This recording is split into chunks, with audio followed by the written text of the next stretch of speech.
கோதுமை ரவா உப்புமா எப்படி பண்றதுன்னு பார்க்கலாம்.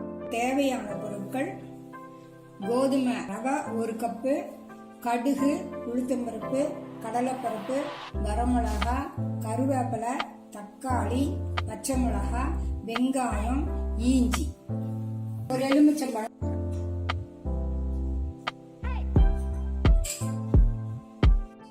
இப்ப கடுகு போட போறேன்.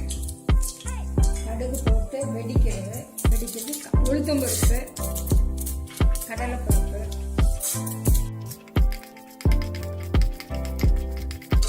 ஒரு வரமிளகா,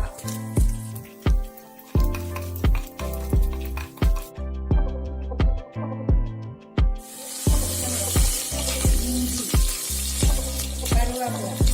இது ஒரு திருப்பிட்டு அப்புறம் தான் வெங்காயம் போட்டோம். வெங்காயம் கொஞ்சம் வதங்கணும். இப்போ வெங்காயம் வதங்கிட்டு தக்காளி நறுக்கி வச்சிருக்கோம். தக்காளி போட்டு வதக்கிட்டோம்.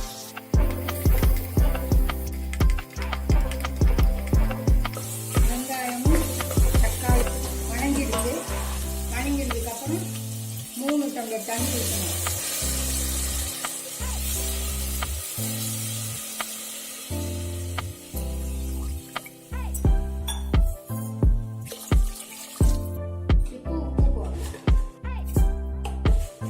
கொதி வந்ததுக்கு அப்புறம் தான் ரவை போடணும்.